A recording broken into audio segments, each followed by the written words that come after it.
नमस्कार, स्वागत है आपका। मैं हूं आपके साथ सुमित झा। भारत एक्सप्रेस की टीम लगातार राजस्थान के रण में उतरी है वोटरों का मिजाज टटोलने के लिए। राजस्थान में चुनाव होने हैं 25 नवंबर को, और इस चुनाव में अलग अलग वर्ग के वोटर क्या सोच रहे हैं, किन मुद्दों को लेकर इस बार वोट डालने जा रहे हैं, सियासी समीकरण क्या है, जातीय समीकरण क्या है, ये भी तो हम समझने की कोशिश कर ही रहे हैं, लेकिन मुद्दों की भी पड़ताल कर रहे हैं।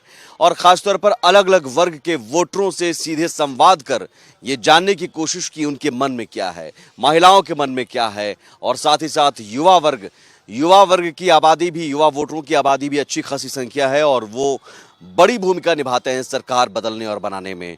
तो सवाई माधोपुर इस वक्त हम मौजूद हैं, और सवाई माधोपुर के युवा क्या सोचते हैं इस बार चुनाव में, किन मुद्दों को लेकर वो वोट डालेंगे। खासतौर पर फर्स्ट टाइम वोटरों की आबादी पांचों राज्यों में इस बार करीब करीब 60 लाख है, और 8 से 10 लाख एवरेज राजस्थान में है। तो ये फर्स्ट टाइम वोटर जो हैं, ये क्या सोचते हैं, और फर्स्ट टाइम वोटरों के दिमाग में क्या चल रहा है, समझने की कोशिश करेंगे। सवाई माधोपुर की ये युवा हैं, और उन युवाओं के मन में जाहिर है अलग अलग मुद्दों को लेकर बातें होंगी, नेताओं से उम्मीदें होंगी। क्या उम्मीद है, किन उम्मीदों को लेकर, किन मुद्दों को लेकर इस बार वोट डालोगे आप? सर जो नई गवर्नमेंट आएगी तो वो प्राइवेट सेक्टर की तरफ ज़्यादा ध्यान दे, क्योंकि ज़रूरी नहीं सबको गवर्नमेंट जॉब मिले, और जो सबके लिए जैसे नई कानून व्यवस्था बने तो वो भी अपने जो राज्य के लिए अच्छी बात होगी। वोट आप पहले भी डाल चुके हो? फर्स्ट टाइम है सर। पहली बार वोट डालोगे? तो पहली बार वोट डालने का एक अलग उत्साह भी होता है। जी सर, तो अब फर्स्ट टाइम है सर। अभी मतलब 3 मंथ पहले 18 क्रॉस किया है, तो अभी वोटर आई डी बनवाई है। तो अब जैसे युवाओं के लिए नई योजनाएं आए तो वो बढ़िया है। अभी कौन कौन सी ऐसी योजनाएं चल रही है जिससे सेटिस्फाई हो, या फिर कौन कौन सी योजना आप चाहते हो? सुझाव भी आप दे सकते हो ना कि भाई ये चीजें ऐसे ऐसे आनी चाहिए, बननी चाहिए। क्या सर जैसे अभी गवर्नमेंट वैकेंसीज है तो राजस्थान में कम आ रही है, और जो पेपर लीक वगैरह की जो समस्या चल रही है तो उस पर ध्यान दिया जाए, जिससे कि सर जो युवाओं का भविष्य सही चले सर। पेपर लीक एक बड़ा इशू है ना? तैयारी करते हो लेकिन पेपर लीक ने सबकी मेहनत बर्बाद कर दिया। तो सर उसमें यही है कि आगे चलकर जो युवाओं को रोज़गार मिले उसमें बड़े, जैसे हम भी आगे जाकर तैयारी करेंगे और बाकी किसी जो भी जॉब के लिए कोशिश करेंगे तो उसमें हमें कोई दिक्कत ना आए, तो आसानी से हम उसमें जा सके, या फिर कोई भी जो करे उसके लिए रहेगा। आप लोग अलग अलग इशू बता सकते हो अपने हिसाब से, बताओ। आगे आ जाओ। हाँ, बताओ। अरे शर्माओ मत, बताओ। वोट डालोगे ना? वोट डालते वक्त शर्माओगे थोड़ी? तो बोलो किन मुद्दों को लेकर क्या है, समस्या है, क्या इशू है, यूथ क्या सोचता है। यूथ बहुत बड़ी ताकत है, पता है ना? सरकार बदल सकती है अगर यूथ चाहे तो आप लोग वोट डालोगे, आप लोगों के वोट की चोट बहुत बड़ी है, बहुत ताकत है, तो उस ताकत का इस्तेमाल कैसे करोगे, किन मुद्दों को लेकर? सर अभी क्या है, ये देखा है कि महंगाई भी बहुत ज़्यादा हो जाती है कभी कभार, और फिर वापस एकदम से जब वोट आते हैं तो गिरा देते हैं। तो ये अपने आप को सरकार बनाने के लिए कुछ भी कर सकते हैं, तो इनके पहले के कार्य, अच्छे कार्य को देख के इनको वोट दिया जाए। तो पहले के अच्छे कार्य क्या क्या है यहाँ पर? सर मतलब जो भी होते हैं अभी लेटेस्ट, उनके हिसाब से। तो अभी कौन से अच्छे कार्य आपको लगे जो जिसके आधार पर हम वोट करें, या फिर कौन से अच्छे कार्य और होने चाहिए? इस रोजगार की तो सर बहुत ज़्यादा समस्या है। रोजगार की क्या पढ़ाई करते हैं आप? Sir BTech. बीटेक क्या बनना चाह रहे हैं? गवर्नमेंट जॉब लेना चाह रहे हैं। तो गवर्नमेंट जॉब की वैकेंसी निकल रही है उस हिसाब से? हाँ, इतनी तो नहीं निकल रही। निकलती है तो फिर पेपर लीक। पेपर अब तक दिया नहीं, अब पहली बार दूंगा। लेकिन पेपर लीक हो जाता है, पेपर लीक बड़ा इशू है ना? हाँ। हाँ सर, मेरा नाम अर्षित। मैं तो अगर वोट दूंगा तो कानून व्यवस्था के अनुसार दूंगा, क्योंकि सरकारी नौकरी या फिर सरकारी जॉब्स सबको नहीं मिल सकती। ये तो युवाओं को भी सोचना पड़ेगा कि हमें युवाओं को ही खुद नया तरीका सोचना पड़ेगा, जिससे कि वो नए रोजगार पा सके, क्योंकि सरकारी जॉब्स तो एक लिमिटेड होगी। तो जिसके इसके तरीके से ये अच्छी बात कही। आपका नाम क्या बताया आपने? हर्षित। कि भाई सरकारी नौकरी सबको नहीं मिल सकती है, तो हम युवा जो है एंटरप्रेन्योर की तरफ आगे बढ़े, खुद अपना स्टार्टअप भी चल रहे, तो युवाओं को अपने हिसाब से देखना पड़ेगा नए रोजगार क्या है। नहीं तो आज के समय में अगर सरकारी नौकरी के भरोसे 25 साल तक ही इंसान, युवा अपना जवानी को ऐसे बर्बाद कर देगा अगर, तो फिर वो आगे लाइफ में क्या करेगा? फिर तो वो बेरोजगार ही रहेगा। तो आपके बनना क्या चाहते हो? सर वैसे तो मैं इलेक्ट्रिकल इंजीनियर बनना चाहता हूँ, चाहे प्राइवेट सेक्टर हो या गवर्नमेंट सेक्टर हो। लेकिन एंटरप्रेन्योरशिप की बात आपने की, स्टार्टअप हाँ की सर। बात की, स्टार्टअप में कुछ आइडियाज हैं? हाँ, स्टार्टअप में सर आइडियाज़ तो नहीं है, लेकिन अभी स्किल्स पे काम कर रहा हूँ कि नई नई स्किल्स युवाओं को सरकार मदद करे, ये आप चाहते हैं ऐसे युवाओं के लिए कुछ योजनाएं हों, स्टार्टअप के लिए तो योजनाएं हैं। हाँ सर, मैं तो यही चाहता हूँ कि सभी युवाओं को योजनाओं का फायदा मिले और सबके लिए योजना है। स्टार्टअप के पक्ष में हो, ये सरकारी नौकरी निकलती रहनी चाहिए, ये होनी चाहिए। सरकारी नौकरी के साथ अगर स्टार्टअप में भी गवर्नमेंट हेल्प करे तो वो युवाओं के लिए एक बहुत अच्छी राजस्थान बात सरकार कर रही है गवर्नमेंट। अभी के हिसाब से तो इतना नहीं है सर, पर मैं चाहूँगा कि आगे जो सरकार है वो करे, युवाओं के ऊपर ध्यान दे और वो उनके लिए स्टार्टअप, गवर्नमेंट जॉब्स और प्राइवेट सेक्टर्स पे भी जो है वो युवाओं के लिए जॉब वगैरह निकाले ताकि उनमें मदद कर सके। ठीक है, आपका नाम क्या हुआ? सर मेरा नाम पीयूष जैन है। और सर मैं ये बोलना चाहूँगा, मतलब गवर्नमेंट नई नई स्कीमें तो निकालती है, जैसे बहुत सारी, जैसे अभी स्मार्टफोन योजना निकाली है, पहले राशन पानी की भी निकाली थी, पानी घर आवासीय योजना, ये सब योजना निकालती है। अब सरकार फिर दूसरी योजना बोलती है, बेरोजगारी बहुत बढ़ रही है। सर रीज़न यही है कि आप सब चीज़ें उनको, जो पैसा कमाने वाले हैं उनको सब चीज़ें फ्री में मिलने चाह रही है। तो एक काम करने वाला काम ही क्यों करेगा, उसको सब रहने को मिल रहा है, उसको फ्री में खाने को मिल रहा है, मोबाइल मिल रहा है, नेट मिल रहा है। तो ये सब चीज़ें सरकार जब देना बंद करेगी, जब आदमी काम करने उतरेगा बाजार में। नहीं तो अभी आप देखेंगे किसी आप काम करने वाले को पकड़ के लाएंगे, वो 100-200 रुपये के लिए काम ही नहीं करेगा। पहले ये 100-200 रुपये में पूरा घर बना देते थे कई लगे लोग, तो अभी आप देखेंगे तो 1000-1500 रुपये मांगते हैं, क्योंकि डिमांड ही ऐसे रखते हैं कि सामने वाला अगर देगा तो बढ़िया है, नहीं देगा तो हमारे पास सब कुछ है ही। रहने को दे रही है सरकार ने, मोबाइल दे दिए, अभी पानी पीने को दे रही है सरकार, और बाकी सब चीज़ें प्रोवाइड करा रही है। खाना भी अभी जैसा आप जानते हैं 8 रुपये में खाना मिल रहा है। राजस्थान का वसुंधरा राजे वाला जो रसोई चलती है उसमें 8 रुपये में खाना मिल रहा है। अब वो आदमी खाने के लिए पैसा ही नहीं कमाएगा, वो तो 10 रुपये कहीं भीख में भी मिल जाएंगे मतलब उसको तो। निकम्मा बना दिया जाता है, मुफ्तखोरी वाली सारी चीजें। जी सर, मैं यही बोलना यूथ चाहूँगा। को महंगाई भत्ता, बेरोजगारी भत्ता, ये सब एक वोटिंग के लिए आप यूथ को अपनी तरफ ले रहे हैं कि भैया ये सब सरकार फ्री में दे रही है, और ऐसा भी नहीं है कि सरकार पूरे टाइम देगी, बाद में उस चीज़ की क्वालिटी गिरा देगी। मोबाइल देना जैसे अभी बंद कर दिए बीच में कि मोबाइल नहीं बट रहे, सरकार आएगी उसके बाद वापस मिलेंगे मोबाइल। बीच में ये न्यूज़ आ गई थी, फिर वापस बंटवाने स्टार्ट कर दिए, वो मेरे को नहीं पता। लेकिन जैसा अभी आप जानते हैं खाने का स्टार्ट हुआ था, जोरों शोरों से बहुत अच्छा चला था। लेकिन जैसे ही आप थोड़े टाइम बाद देखेंगे, अभी खाने की क्वालिटी बहुत ही ज़्यादा डाउन हो चुकी है। दाल में बिल्कुल पानी मिलता है, रोटी सही नहीं आ रही है, कंकड़ आ रहे हैं, कुछ भी ऐसी बहुत सारी प्रॉब्लम बाद में आने लग जाती है। अपने आप क्वालिटी अपने आप डाउन कर देते हैं, ताकि उनको पैसे मिलेंगे और वोट मिलेंगे, और फिर सरकार वापस आएगी, और फिर वो वापस, जैसे भी आप जानते हैं यहाँ पे सवाई माधोपुर का जो स्टेशन है वहाँ से और दूसरी तरफ का जो रोड है 5 साल से खराब है। लेकिन जैसे ही अभी चुनाव आए वो रोड बनने लग गया वापस से।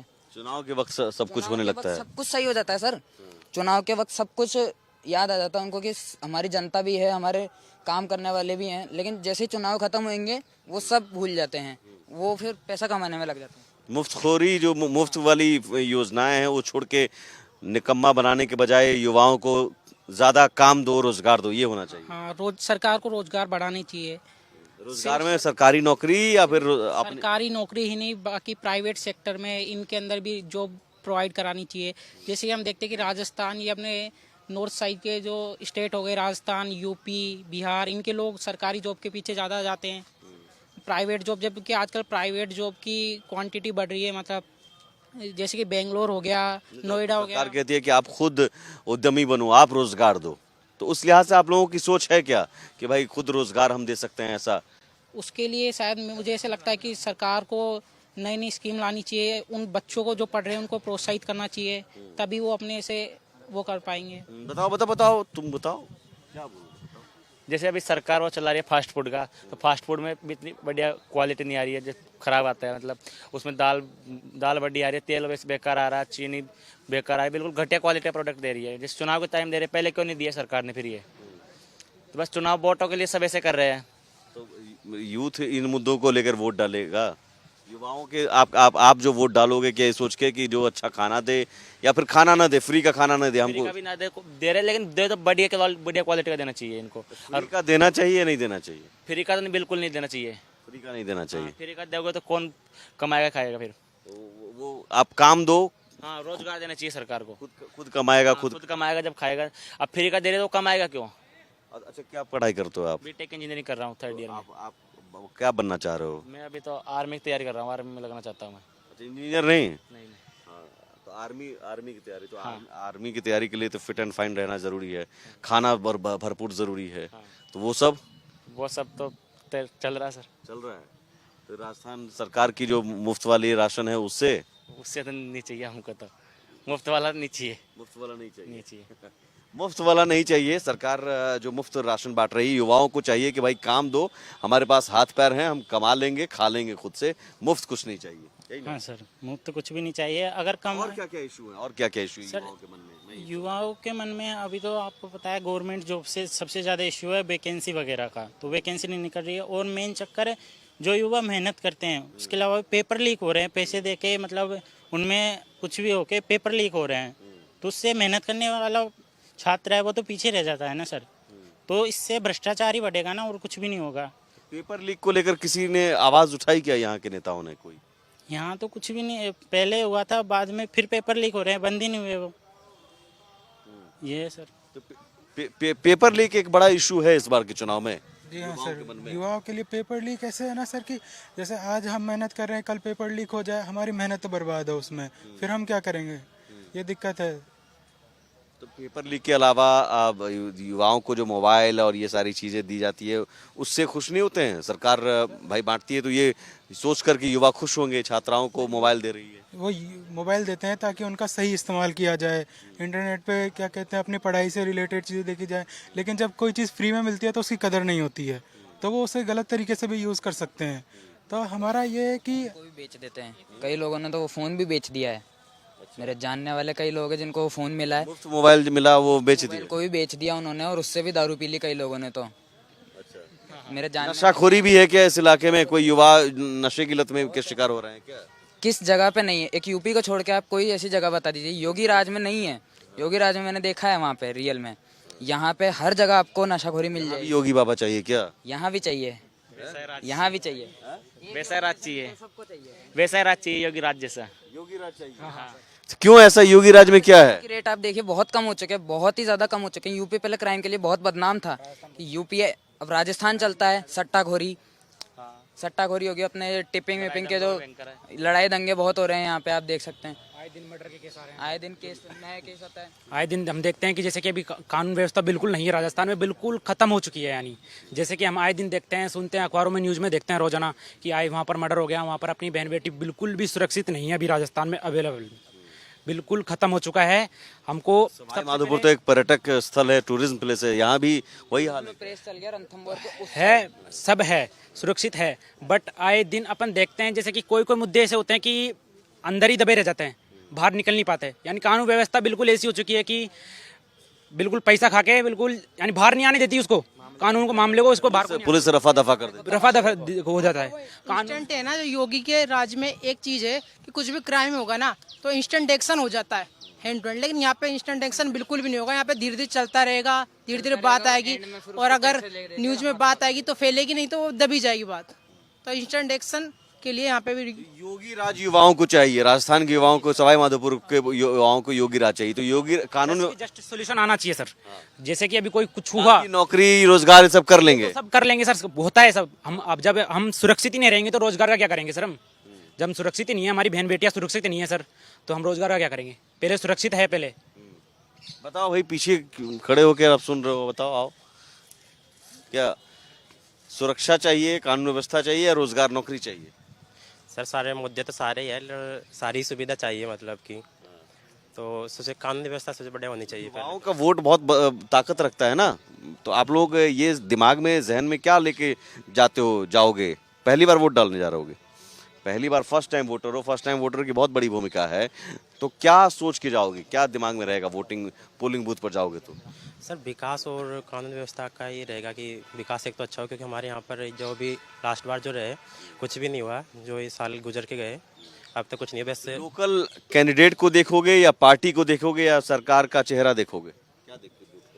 सर सरकार का चेहरा देखकर वोट करना पड़ेगा। सरकार का चेहरा क्या देखोगे? लोकल एमएलए को देख के वोट करोगे या पार्टी को या सरकार का चेहरा? सर अगर पहले देखा जाए तो पार्टी को देख के किया जाएगा, लेकिन अगर कोई दूसरी पार्टी के एमएलए ने भी अच्छा काम करा है तो फिर उस नेता को देखा जाएगा पहले, उसकी छवि। सवाई माधोपुर के 4 विधानसभा क्षेत्र हैं, चारों में कांग्रेस के ही है, एक निर्दलीय वो भी कांग्रेस में चले गए, तो 5 साल से तो कांग्रेस ही है। बिल्कुल भी सर उसमें विकास नहीं हो रहा है, पिछले 4 सालों से विकास नहीं हुआ है माधोपुर में, ज्यादातर कुछ नहीं हुआ है। अभी जैसे जो ये आए हैं, चुनाव आए हैं, ये पुलिया का काम शुरू हुआ है सर यहाँ पर, उसको 8 महीने हो गए, और डेली जाम लगता है सर, सुबह शाम। पब्लिक परेशान हो रही है, ना ट्रैफिक पुलिस कुछ काम कर रही है, और वो जाम 2-2 घंटे तक लगा रहता है सर। तो उस पर कोई वो पुलिस का वो कुछ नहीं है सर। यहाँ पर सवाई माधोपुर में ये कहते हैं कि विधायक जो है, विधायक को लाइफ लाइन नहीं मिलता है, एक बार जीतता है उसके बाद दूसरा चला जाता है, दूसरी बार नहीं जीत पाता है, वोटों के टाइम पे ही आता है। अभी चुनाव आए, चुनाव के टाइम पे आएंगे, इसलिए दूसरी बार जीत भी नहीं पाता है। दूसरी बार जीत भी नहीं, काम नहीं कराएगा, जीतेगा कहाँ से वो। तो ये ऐसा क्यों है कि हर बार बदलते रहते हैं विधायक, फिर भी कुछ नहीं होता है? सर वो अब उनकी सोच सर वो जब अगर वो काम करवाएगा तो अगली बार जनता खुद उसे वोट देगी। उसका सारे युवा भी पार्टी वार्टी से जुड़े रहते हैं, तो उन युवा भी तो कुछ वजह से जुड़ते हैं ना सर, बट लेकिन वो जुड़ रहे हैं, लेकिन वो तो उनकी पार्टी देखकर जुड़ रहे हैं ना, वो थोड़ी सोच रहे हैं कि आगे काम कर रहा है नहीं कर रहा। तो लोकल कैंडिडेट नहीं, पार्टी देखते हैं आप? पार्टी का भी है और जो पिछले गत वर्षों में जो काम हुआ है उसका भी है, सभी देखा जाता है जब आप वोट देने जाते हैं तो उसमें। ठीक है, यहाँ मैंने एक चीज गौर किया सवाई माधोपुर में कि जातिवाद भी बड़ा फैक्टर है। यहाँ बहुत लोगों की शिकायत है कि जनरल सीट है लेकिन कुछ और उम्मीदवार उतार दिए जाते हैं, तो जाति आप लोगों की नज़र में भी है क्या? जी सर, एक बात मैं बोलना चाहूँगा, जैसे अभी आप किसी पहले की बात अलग होगी, अभी आप नए किसी गवर्नमेंट सेक्टर में जाएंगे, जैसे बैंक की बात ले लीजिए, बैंक में अगर आप SBI में या किसी गवर्नमेंट बैंक में जाएंगे, देन वहाँ पे अगर आप उससे बोलेंगे कि भैया मेरे को ये चीज़ करके दो, देन उसको नहीं आता है। वो ST SC या OBC जिस केस में भी आया है उसको नहीं आता है वो चीज़, लेकिन वो बस जातिवाद के चक्कर में आ चुका है और उसको फ्री का मिल रहा है, उसको काम करना नहीं आता है वहाँ पे। ये आरक्षण इसलिए है कि वो निचली जाति के लोगों को आगे आने का मौका मिले। आगे आने का मौका मिले तो उसका यूज़ भी तो होना चाहिए सर। बिना पढ़े कोई अगर 60% लाके और पास होकर निकल जाता है और देन कोई 80% भी लाके पास नहीं हो पा रहा है, देन क्या मतलब है सर ऐसे जाति ऐसा आरक्षण का? ये पहले था सर, अभी तो सब जाति के सब ऊपर है।